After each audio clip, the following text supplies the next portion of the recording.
Živijo, mi imamo danes na Švedskem res ful lep jesenski dan, res je brez oblačka in na soncu prav toplo.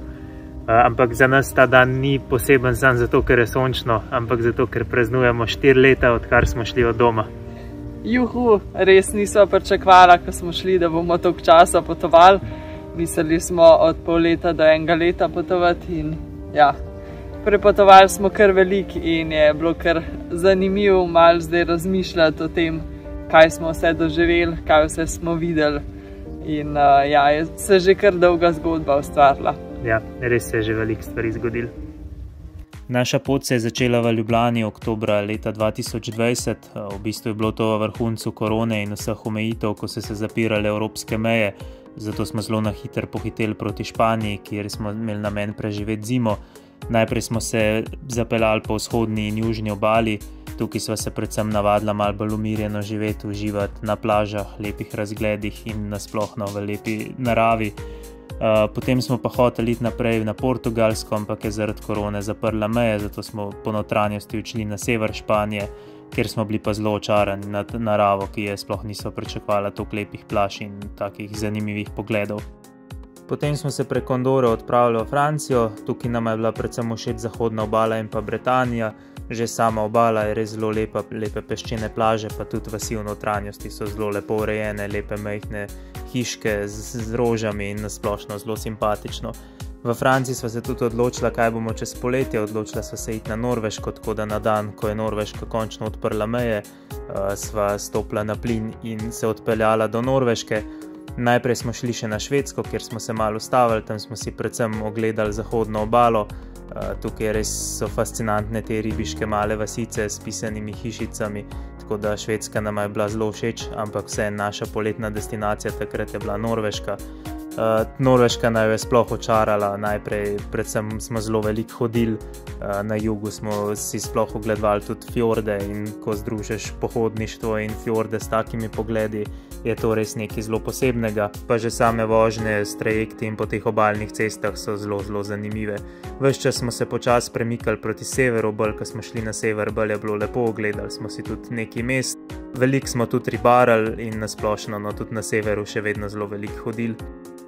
Potem smo se iz Boda odpravili z dolgim trajektom na Lofote, v bistvu je to otočje res nekaj zelo unikatnega, ogledovali smo si predvsem majhne ribiške vasice, v ozadju se pa visoki in špičasti hribi dvigajo direktno iz morja, v okolici so pa še peščene plaže, tako da res nekaj zelo unikatnega. Ampak nama je bila na koncu Senja še bolj všeč, ker je zelo podobna Lofotom, ampak praktično tam ni turistov. Pot nas je nato vodila do Nordkapa, do skrajne severne točke celinske Evrope, kjer smo šli peš tudi do čista pravega Nordkapa in tudi uvideli prvi severni sij. Potem pa smo se obrnili proti jugu na Finsko. Finska nama je bila res všeč, res te gozdovi v jesenskih barvah so bili nekaj res unikatnega. V bistvu sva res ful uživala med vožnjo in nisva se dolgočasila niti 10 minut, čeprav so večkrat slišala, da je Finska dolgočasna, sami gozdovi in jezera, ampak res v tej naravi se ne moreš dolgočasiti. Iz Finske smo šli potem s trajektom v Estonijo in prek Latvije in Litve na Poljsko. Poljsko smo si še malo gledali in na Poljskem smo tudi praznovali prvo leto na poti. No, že na severu Norveške sva se odločila, bi nadaljevali pot ali bi se vrnili domov in padla odločitev, da še eno zimo preživimo v kemperju. Šli smo na jug Evrope, v Grčijo, kjer smo preživeli celo zimo oziroma kar 7 mesecev. Prepotovali smo celo obalo celinske Grčije in res ful uživali. V primerjavi s Španijo nam je bila veliko bolj všeč, ker je bilo bistveno manj kemperjev. Poleg tega je veliko manj poseljena in bolj divja, tako da smo res uživali celo zimo in se uspeli spočiti. Na koncu zime pa so nas spet začele srbeti pete in spet sva se odločila, da se ne vrnemo v Ljubljano, ampak preživimo še eno poletje v kemperju, zato smo se odločili iti v Gruzijo. Pot smo potem junija nadaljevali proti severu Turčije, ki nam je ful navdušil, v bistvu nisva imela nekih pričakovanj, ampak Črno morje se res ne sliši zelo obetavno, tako da ko sva videla te lepe plaže in neverjetno barvo morja, so bila res navdušena in tudi gorske planote so naju ful očarale. Tako da v bistvu so na koncu bila kar malo žalostna, da smo zapustili Turčijo, ampak hkrati tudi vesela, da smo končno prišli do naše ciljne poletne destinacije, torej v Gruzijo. V bistvu naš plan je bil, da čim več hodimo to poletje, tako da smo se odpravili v Kavkaz, kjer smo šli tudi na več trekingov. V bistvu smo spali v šotoru, prečkali ledeniške reke, se ogledali ledenike in nasplošno uživali v neverjetnih razgledih Kavkaza. V bistvu bi vsakmu, ki ga zanima pohodništvo, priporočala, da obišče Gruzijo, ker je res neverjetno lepa in ko se na 3000 metrih sprehajaš, še vedno po travi, ker ne moreš verjeti, da je to mogoče. No, potem smo zapustili Gruzijo in se odpravili v Armenijo, kjer smo podirali rekorde. S kemperjem smo se pripeljali na 3200 metrov nad morjem, mi smo pa peš dosegali skoraj 4000 metrov. Nasplošno nam je bila Armenija zelo všeč, ampak nažalost je bila že zelo jesenska in rjava. Iz Armenije smo se potem vrnili preko Gruzije v Turčijo, kjer naj je spet očarala njihovo gostoljubnost in kjer smo praznovali drugo leto na poti.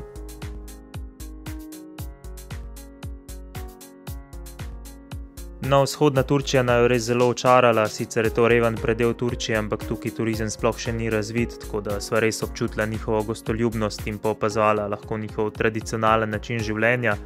Nato pa smo iz vzhoda šli proti Kapadokiji, tam so ostala skoraj 2 tedna in sva čisto vsako jutro vstajala in opazovala številne balone. Pot nas je pol vodila po jugu obale Turčije, ki pa nama za razliko od vzhodnega dela sploh ni bil všeč. V bistvu je ta obala res čist poseljena, polna je turističnih kompleksov, velikih hotelov z bazeni, tako da to res sploh več ni Turčija. Se nam je pa čas v Turčiji iztekel, zato smo se v Bodrumu ukrcali na trajekt za Kos. Naslednje par mesecev smo se mudili na grških otokih, najprej smo si ogledali Kos, to je majhen otok, ampak tukaj nismo nikdy iskali nekih atrakcij, predvsem smo se hoteli malo spočiti in spet na polno zadihati. Iz Kosa smo šli na Rodos, iz Rodosa potem na Kreto in na koncu iz Krete na Santorini. Tukaj se je Nasti uresničila dolgoletna želja, da je končno videla te lepe bele hišice z modrimi strehami in je lahko odkljukala to na svojem seznamu želja. Potem smo se preko Balkana odpeljali v Slovenijo na kratek 2-tedenski postanek, ker sva se odločila, da bomo še eno zimo preživeli v kemperju in sva mogla urediti nekaj papirologije za našo naslednjo zimsko destinacijo. Iz Slovenije smo šli nato v Italijo in Francijo, v bistvu smo bili celo poletje v Alpah. To je bilo zelo aktivno poletje in smo zelo uživali, zelo veliko smo hodili. Enkrat na enem pohodu smo šli tudi čez mejo v Švico. Ampak nasplošno nam je bilo pa sploh všečno, ker smo lahko ves čas žonglirali med višjimi in nižjimi nadmorskimi višinami, tako da smo se lahko zelo prilagajali vremenu in temperaturam. Če je bilo premrzlo, smo se spustili v doline, če je bilo vroče, smo se dvignili v višje kraje, tako da je bilo ves čas zelo prijetno. Potem smo se pa v Genovi ukrcali na trajekt za Maroko, plovba je trajala 50 ur, ampak nama je zelo hitro minila in tučnovka jo brez problema prenesla, tako da smo se izkrcali v Maroku. Maroko naj je res že čisto takoj očaral, v bistvu je dovolj evropski, da potovanje po njem ni pretežko in preveč logistično zahtevno, ampak hkrati je pa tudi dovolj drugačen, da je zanimiv, da je na vsakem koraku nekaj novega, drugačna kultura, drugačna vera, tako da nam je bil res zelo všeč. Tukaj sva res dobila polno novih in zanimivih izkušenj, v bistvu sva se prvič s kemperjem resno zakopala v pesku in uspešno tudi sama rešila. Pri domačinih sva pila čaj in bila povabljena na večerjo, tako da v bistvu je bil Maroko res taka lepa celota in domačini in okolje, vse skupaj bilo res zelo prijetno. Tako da pot nas je potem vodila prek gorskih prelazov do roba puščave, kjer smo praznovali 3. obletnico na poti. Prek visokega atlasa in antiatlasa smo potem prispeli ob obalo, kateri smo sledili proti jugu in vstopili v Zahodno Saharo. V kakšnem tednu smo jo prečkali in potem vstopili v Mauretanijo, kjer se je tista prava naporna Afrika šele začela. Iz obale smo zavili v notranjost proti vzhodu, v bistvu je pot zelo počasi potekala, zato ker so precej slabe asfaltne luknjaste ceste.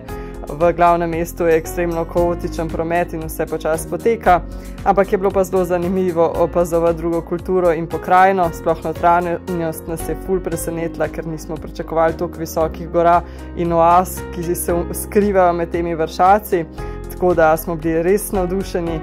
Pa tudi ja, spet smo se zakopali v pesek in malo kopali in malo so nam pomagali tudi domačini. Znašli smo se tudi v Puščavskem viharju, ki je kemper spremenil v eno veliko grozo, ampak ja, je bilo pa tudi to zanimivo doživeti. Bolj kot smo se bližali senegalski meji, bolj se je Sahara spreminjala v tropsko pokrajino in tako smo vstopili v Senegal. V bistvu smo uživali prvo na zelo lepih plažah, ki so bile čist prazne, tako da je Šnofka sploh uživala, ker je lahko naokrog laufala. Pa tudi midva sva se imela kar fino, no. Opazovali smo tudi bioluminescenco, pelikane, spet je bil v Dakarju zelo kaotičen promet in ja, spet čist druga kultura, ribiči na pisanih čovnih in ja, čist drugače, kot je bilo do zdaj. Potem smo zapustili Senegal in vstopili v Gambijo, ki nama bo ostala v nepozabnem spominu zaradi domačinov in zaradi res zanimivih živali, ki smo jih videli na reki Gambija, vključno s šimpanzi. Ampak ja, predvsem nama bo ostalo v spominu večeri, ki smo jih preživeli doma pri domačinih, res take prijaznosti več ne doživiš v razvitem svetu. Potem smo se od Gambije poslovili in smo spet vstopili v Senegal. Tukaj so nas pričakale najslabše ceste tega potovanja. V bistvu so bile take oranžne piste, ki se v deževni dobi spremenijo v živo blato. Zdaj sicer ni bilo tako, ampak je pa naš kemper spet grozno izgledal. Na jugu Senegala sva se tudi malo odpočila, zelo dobro jedla, veliko morske hrane, tako da to je bilo zelo fino. Pa počivala sva malo pod palmami in tukaj smo dosegali tudi najbolj južno točko tega potovanja. Na 12 stopinj severno od ekvatorja smo se obrnili nazaj proti severu in prek Mauretanije in zahodne Sahare spet vstopili v Maroko. Po 7 mesecih je sledilo slovo od Afrike. Po 3 letih pa pol potovanja smo potem končno prispeli na to Portugalsko, ki sva si jo toliko želela. Prepotovali smo južno in zahodno obalo in v bistvu moram priznati, da so bila kar razočarana. Sicer je res ful lepa in unikatna ta obala, ampak tudi kar precej neprijazna kemperjem. Poleg tega je bil to kar velik šok priti v tok turistično državo iz Afrike, tako da sva se odločila, da jo hitro zapustiva in da pobegnemo prek cele Evrope spet nazaj na sever, kjer smo sicer že bili, ampak Švedsko smo takrat toliko malo raziskali, da sva se zdaj odločila, da celo poletje preživimo ob jezerih, v tišini, v naravi, v divjini in ne razmišljamo o ničemer, razen o tem, da se spočijemo od vsega, kar se nam je zgodilo v zadnje pol leta, leto. Tako da ja, je bilo kar zelo pestro poletje, čeprav nismo kaj veliko počeli. Videli smo lose, severne jelene, zelo velikrat smo opazovali severni sij, kar nam je bilo res ful všeč.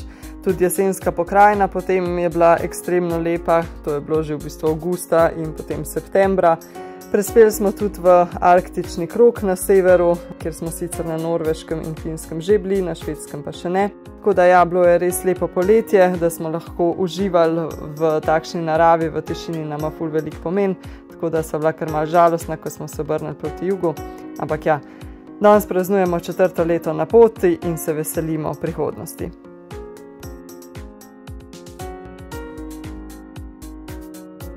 No evo, in tukaj je prikazana cela pot tega potovanja do zdaj. Ja, takole, ko sva dala celo pot na eno mapo, sva res videla, da smo že zelo veliko prepotovali in da smo že zelo veliko doživeli. Ampak ja, v zadnje par mesecih se nisva preveč ukvarjala z obujanjem spominov, ampak bolj s planiranjem prihodnosti.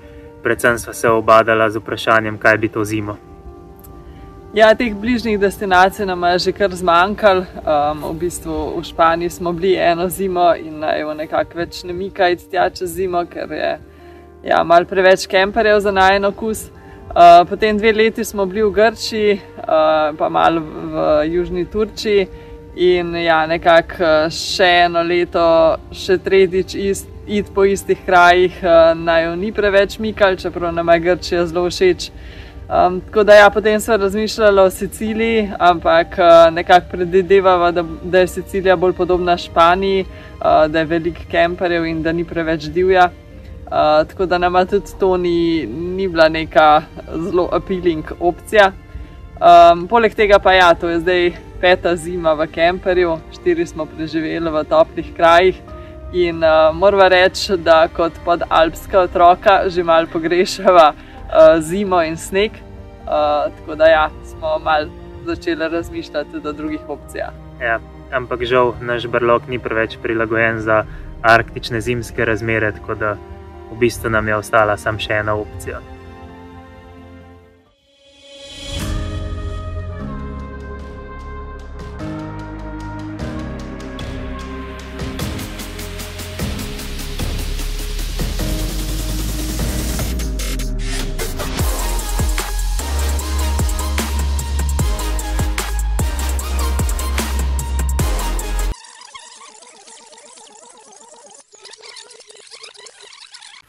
Ne, malo se hecava, ampak je pa res, da res ful pogrešamo zimo in sneg, tako da sva se odločila, da bi v tem letu rada nadoknadila zadnje 4 tople zime, s tem, da bi bila res v pravi zimi z veliko snega, tako da sva se odločila, da bomo ostali na Švedskem.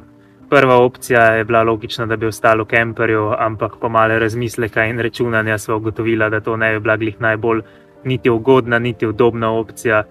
Mogli bi se zelo veliko ogrevati, ker tukaj so nočne temperature lahko tudi -20, -30 stopinj, odvisno, ko greš severno, tako da bi že zato šlo kar precej enega denarja za nafto, za gretje.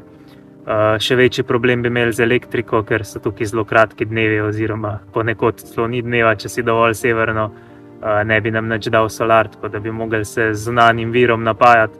To pomeni, da bi si mogli kupiti ali generator, da bi bili še naprej samooskrbni, ali pa hoditi v kempe, ali pa se celo v kakšnem kempu ustaliti.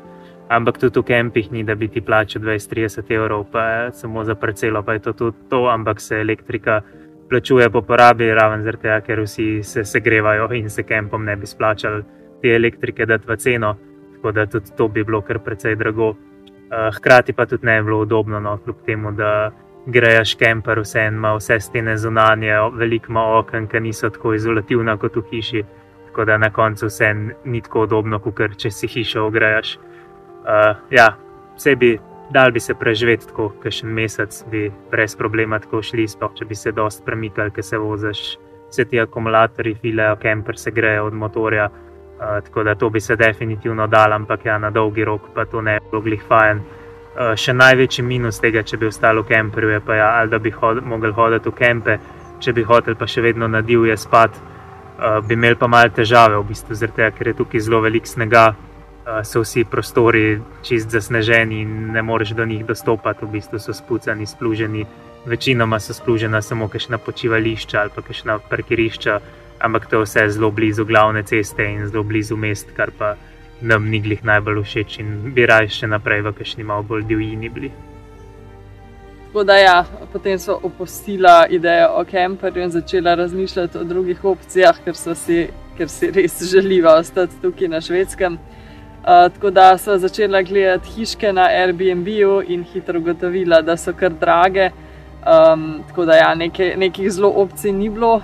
Našla sva eno dosti majhno, lepo in dokaj ugodno, ki sva šla že pogledati, ampak je potem lastnica nehala odgovarjati na sporočila, tako da je ta opcija padla v vodo. Potem sva začela razmišljati, da bi delala na Švedskem, v bistvu v teh arktičnih krajih in na Finskem in na Norveškem in na Švedskem rabijo turistične delavce.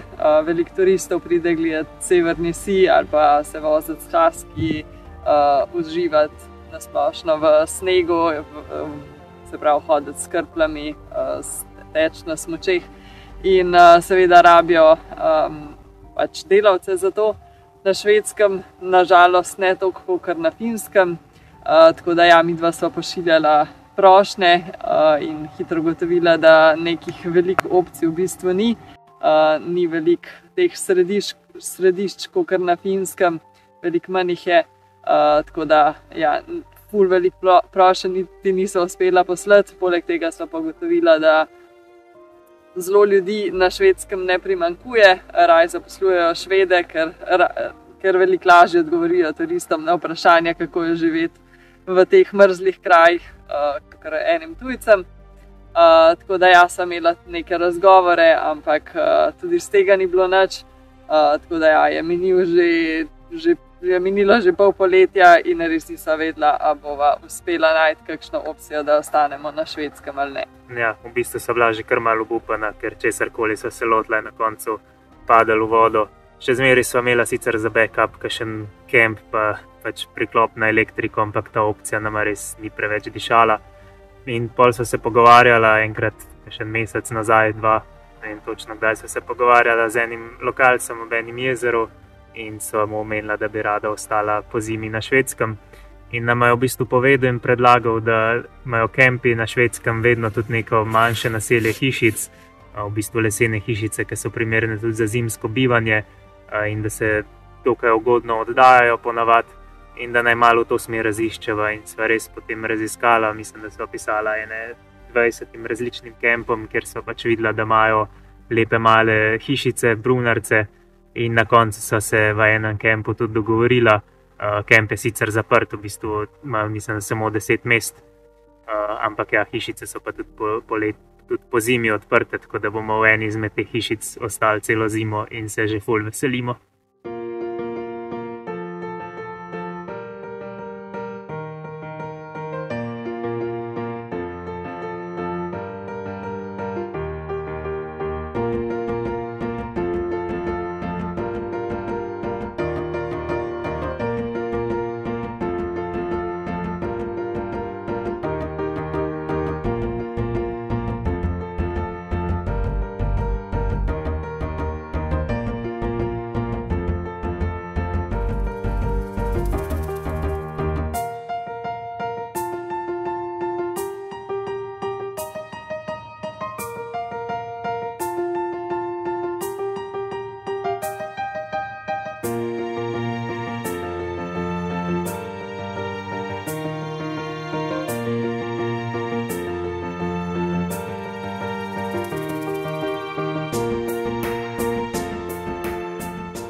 Evo, mi se že javljamo iz naše zimske rezidence, smo uspešno vse preselili iz kemperja, v bistvu je trajalo kar malo dlje, kot smo mislila, ker ja, vsem so v kemperju živela 4 leta, tako da se je nabrali neke stvari, sploh so pa videla, no, da imamo v kemperju res zelo zoptimizirano vso shrambo in zalogo in vse, ker sem imela kar malo težav, ker sva selila v hišico, da sva nekako smiselno v hiši to vse razporedila, dejansko ima kemper na toliko majhnem prostoru ful veliko zaloge in ful veliko prostora za shranjevanje.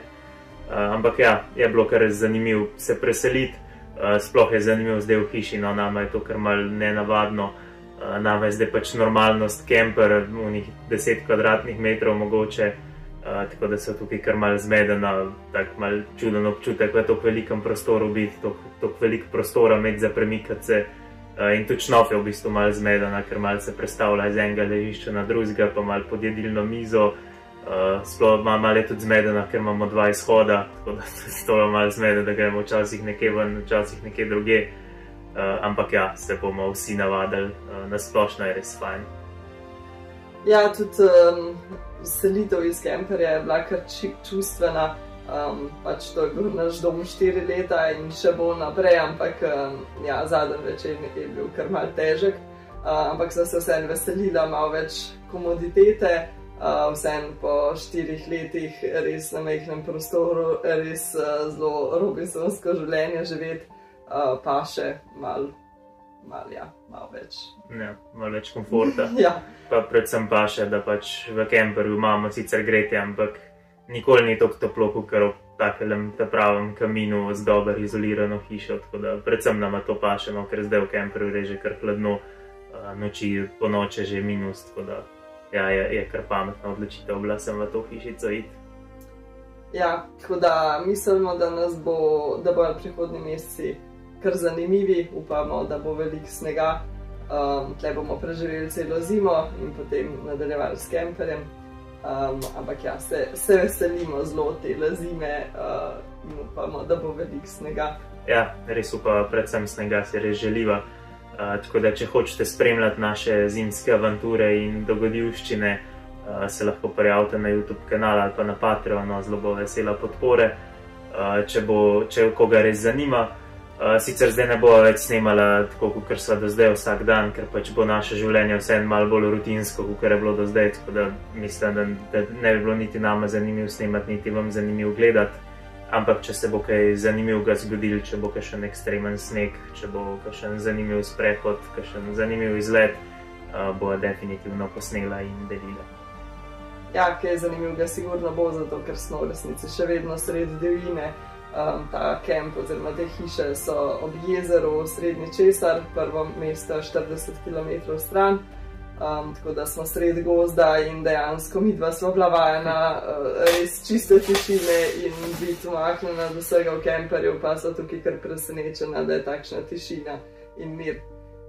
Tako da ja, bo zanimiva zima Srednji Česar. Ja, res komi čakava in se veseliva. Se vidimo. Dio.